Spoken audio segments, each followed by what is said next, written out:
أعوذ بالله من الشيطان الرجيم بسم الله الرحمن الرحيم واذكر في الكتاب إدريس إنه كان صديقا نبيا ورفعناه مكانا عليا صدق اللہ العظیم. اور آپ کتاب میں حضرت ادریس علیہ السلام کا تذکرہ کیجیے. بلا شبہ وہ سچے نبی تھے اور ہم نے ان کے مقام کو بلند جگہ پر بنایا.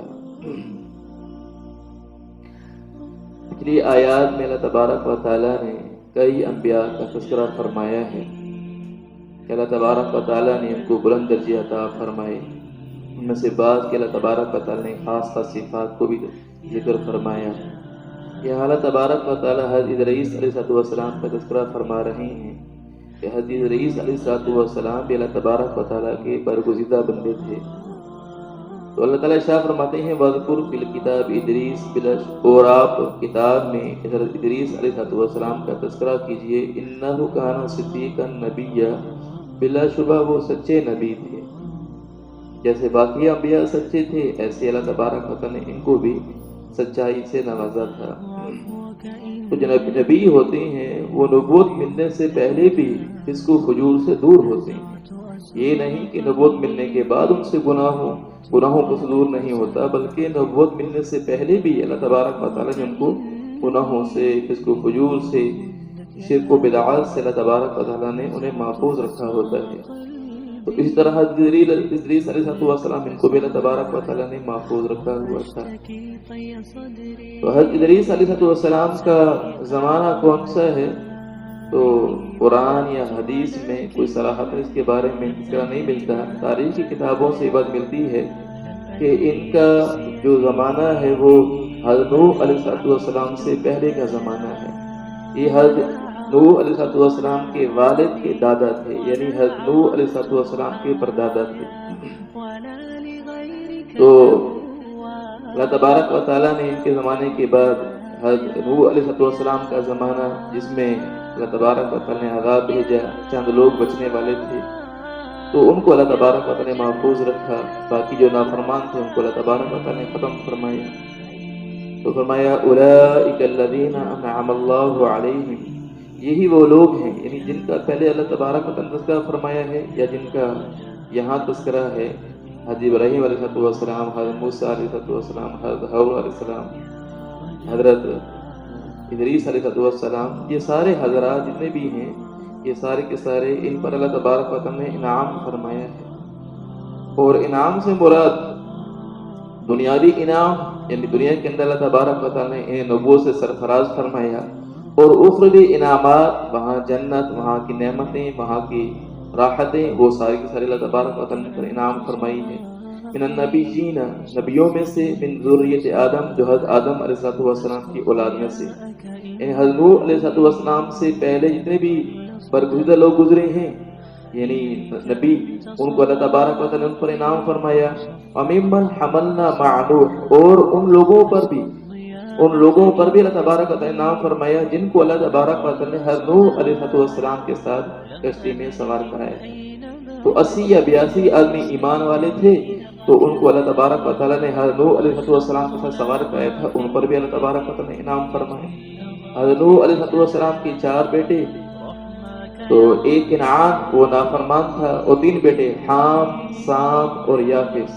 یہ 3 بیٹے یہ فرما بردار والد کی اطاعت کرنے والے تھے، تو ان کو اللہ تبارک و تعالیٰ نے محفوظ رکھا. تو ان پر بھی اللہ تبارک و تعالیٰ نے انعام فرمایا. ومن ذریت ابراہیم و اسرائیل، اور حضرت ابراہیم علیہ السلام اور حضرت اسرائیل علیہ السلام کی اولاد میں سے جو تھے ان پر بھی اللہ تبارک و تعالیٰ نے انعام فرمایا. تو حضرت ابراہیم علیہ السلام کے جو 2 بیٹے جن کا تذکرہ قرآن پاک میں ہے، ایک حضرت اسماعیل علیہ السلام اور ایک حضرت اسحاق علیہ السلام. 3 بیٹے اور بھی تھے، ایک کا نام کیدار اور ایک کا نام مدین اور ایک کا نام مدان. ان 3 بیٹے اور بھی تھے. تو ان کا جن کا اللہ تبارک و تعالیٰ نے قرآن پاک میں تذکرہ فرمایا ہے، یا 3 بیٹے جو اور تھے ان پر بھی اللہ تبارک و تعالیٰ نے انعام فرمایا. اور اسرائیل، اس سے مراد حضرت یعقوب علیہ السلام. عبرانی زبان کا لفظ ہے. اسرا کا معنی ہوتا ہے بندہ، عبد، اور ایل کا معنی اللہ تبارک و تعالیٰ ہے، یعنی اللہ تبارک و تعالیٰ کا بندہ. یہ یعقوب علیہ السلام کا لقب تھا، اسی نام سے یہ بنی اسرائیل چلے ہیں. تو ان پر بھی اللہ تبارک و تعالیٰ نے انعام فرمایا ہے. وَمِمَّنْ هَدَيْنَا وَاجْتَبَيْنَا، اور ان میں سے جن کو ہم نے ہدایت دی، وَاجْتَبَيْنَا، اور ان کو ہم نے چن لیا. یعنی جو لوگ اللہ تبارک و تعالیٰ کے فرما بردار ہیں، اللہ تعالیٰ کی فرما برداری کرنے والے ہیں، اللہ تعالیٰ کے احکامات پر چلنے والے ہیں، یا اللہ کے حبیب صلی اللہ علیہ وسلم کی سنت کو بھی چلنے والے ہیں، یہ لوگ ہیں جن کو اللہ تبارک و تعالیٰ نے ہدایت دی.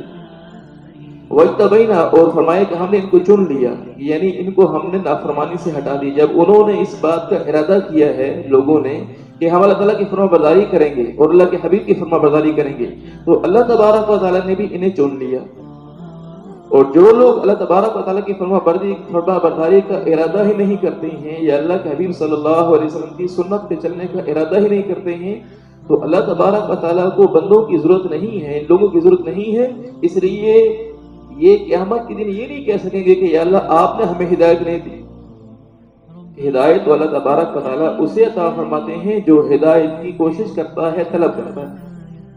تو جب انہوں نے طلب ہی نہیں کیا تو ان کو چنا بھی نہیں، لہذا انہیں چنا ہے جو ہدایت کی طلب کرنے والے ہیں. وَمِمَّنْ هَدَيْنَا وَاجْتَبَيْنَا، اور ان میں سے جن کو ہم نے ہدایت دی، یعنی انہوں نے اس رستے کو چنا، ہم نے انہیں ہدایت دے دی اور ہم نے انہیں چن لیا، تو ان پر بھی اللہ تبارک و تعالیٰ کا انعام ہے. تو ظاہری طور پر نظر میں یہ آتا دنیا کے اندر ہم دیکھتے ہیں کہ جو فرما بردار لوگ ہیں ان کے ساتھ پریشانی کے حالات نظر آتے ہیں. ایمان والے ہیں، اس کے باوجود ان کے اوپر پریشانی کے حالات، مال کی تنگی ہے اور اسباب کے اعتبار سے بہت تنگی، بڑی مشکلات میں ہوتے ہیں. تو یہ نظر تو بظاہر یہ آتا ہے کہ یہ تو کیسے انعام ہے ان کے اوپر، مال و اسباب تو ہے نہیں ان کے پاس، اور تنگی میں ایسی ہے کہ بعض دفعہ تو مجبور ہو جاتے ہیں، فقر و فاقہ کی نوبت آ جاتی ہے. تو یہ کیسے انعام ہے؟ تو اس سے معلوم ہوا کہ اس سے مراد دنیاوی اسباب مراد نہیں ہے کہ کوئی آدمی یہ کہ دنیاوی اسباب ہو تو یہ اللہ کا انعام ہے، یہ مراد نہیں ہے، بلکہ انعام سے مراد قلبی سکون ہے دنیا کے اندر. ایسے لوگ جو اللہ کے فرما بردار ہو، دلی اطمینان ہوتا ہے اور اللہ تبارک و تعالیٰ انہیں راحت کی زندگی عطا فرماتے ہیں.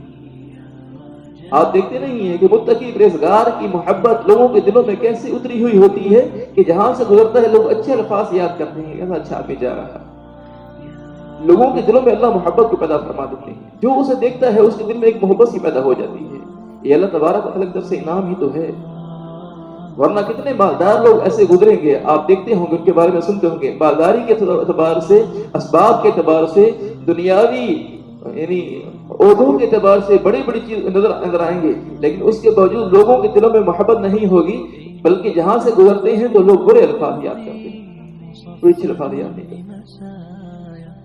اس لیے فرما برداری ضروری ہے. پھر یہ دنیا کے اندر مشکلات ہیں، اور حدیث پاک میں صراحتاً آیا ہے، اللہ کے حبیب صلی اللہ علیہ وسلم نے فرمایا کہ اشد الناس بلاء الانبیاء ثم الامثل فالامثل، کہ دنیا میں مشقتوں میں سب سے زیادہ جو مبتلا ہوتے ہیں وہ انبیاء ہوتے ہیں. مشقتیں آتی ہیں انبیاء، دیکھتے نہیں حضور صلی اللہ علیہ وسلم پر کتنی مشقتیں آئی ہیں. اللہ تعالیٰ حفاظت فرمائے. اللہ کے حبیب صلی اللہ علیہ وسلم کو کتنی بڑی مشقت، کتنی بڑی تکلیف کہ ایک ہی مجلس میں 2 بیٹے کو کٹھی طلاق ملی. اس باپ سے پوچھی جس کی ایک بیٹی کو طلاق ملی ہو اس پر کیا بیتتی ہے، اور اللہ کے حبیب صلی اللہ علیہ وسلم کو ایک ہی مجلس میں 2 بیٹے کو کٹھی طلاق دی گئی ہے. کتنی بڑی تکلیف ہے اللہ کے حبیب صلی اللہ علیہ وسلم پر. اللہ کے حبیب صلی اللہ علیہ وسلم برداشت کرتے ہیں. اشد الناس بلاء الانبیاء، سب سے بڑی مشقتوں میں انبیاء ہوتے ہیں. ثم الامثل فالامثل، پھر اس کے بعد جس کی نبیوں اس کے ساتھ جتنی زیادہ مشابہت ہوگی اس کے اوپر پریشانی کے حالات آئیں گے. ایک صحابی ہے، یا رسول اللہ مجھے آپ سے محبت ہے. اللہ کے نبی صلی اللہ علیہ وسلم میں اس کا مفہوم سوچ کے کہو کیا کہہ رہے ہیں، کہ یا رسول اللہ مجھے آپ سے محبت ہے. اللہ کے نبی صلی اللہ علیہ وسلم نے پھر فرمایا سوچ کے کہو کیا کہہ رہے ہیں، کہ یا رسول اللہ مجھے آپ سے محبت ہے. اللہ کے نبی صلی اللہ علیہ وسلم نے فرمایا پھر مشقتوں کے لیے تیار ہو جاؤ. کہ نبیوں سے محبت کریں گے پھر مشقتیں نہیں آئیں گی، یہ بہت کم ہوتا ہے، بہت کم ہوتا ہے. ہاں دیکھتے اللہ تبارک و تعالیٰ تو بڑے حکیم ہے نا، جانتے ہیں کہ کون بندہ کتنی برداشت کر سکتا ہے مشقت کو. اللہ تعالیٰ اتنی مشقتیں ڈالتے ہیں. بعض لوگ ایسے ہوتے ہیں، بعض ایسے بھی ہیں کہ اللہ تعالیٰ کی فرما برداری میں بھی اعلیٰ درجے پہ ہیں، اور اللہ تبارک و تعالیٰ نے مال و اسباب بھی دیے ہوئے ہیں کہ اللہ تعالیٰ کو پتہ ہے کہ میرا بندہ یہ میری نافرمانی نہیں کرے گا مال و اسباب کے ہوتے ہوئے. اور بعض لوگ اللہ تبارک و تعالیٰ نبیوں کے ساتھ مشابہت ہے اور ان کو اللہ تبارک و تعالیٰ مال سے بچا لیتے ہیں کہ اگر یہ مال میں مشغول ہوئے تو کہیں میری نافرمانی میں مبتلا نہ ہو جائے. اللہ تعالیٰ تو جانتے ہیں نا میرا بندہ نافرمانی میں مبتلا ہو جائے گا، اس سے اللہ تبارک و تعالیٰ اس کو مال سے محفوظ رکھتے ہیں. اس لیے ایک حدیث پاک میں آتا ہے، لمبی حدیث ہے، مفہوم عرض کرتا ہوں، خلاصہ عرض کرتا ہوں کہ اللہ تعالیٰ نے ارشاد فرمایا کہ حدیث قدسی ہے کہ میرے بندے ایسے ہیں کہ بعض بندے کہ اگر ان کو میں مالداری دے دوں تو وہ اپنے ایمان میں باقی نہیں رہ سکتے، اور میرے بعض بندے ایسے ہیں کہ اگر ان پر میں فقر و فاقہ لے آؤں تو بھی وہ ایمان پر باقی نہیں رہ سکے. اس لیے اللہ تبارک و تعالیٰ کا جس بندے کے ساتھ جو معاملہ ہے وہ بالکل اس کی مناسب ہے، اس کی مناسب ہے. ہم اپنی سوچ کے مطابق کہتے ہیں ہمارے پاس مال نہیں ہے، ہمارے پاس یہ نہیں ہے، ہم سمجھ رہے ہوتے ہیں کہ ہمارے لیے مال کا ملنا یہ ہمارے لیے کامیابی ہے. نہیں، اللہ تعالیٰ حکیم ہے، اللہ تعالیٰ جانتے ہیں میرے بندے کے لیے کیا مناسب ہے. اس لیے بندے کو ہر حال میں اللہ تعالیٰ پہ راضی رہنا چاہیے، ہر حال میں کہنا چاہیے الحمدللہ الحمدللہ علی کل حال. ہر حال میں اللہ کا شکر، ہر حال میں اللہ کا شکر.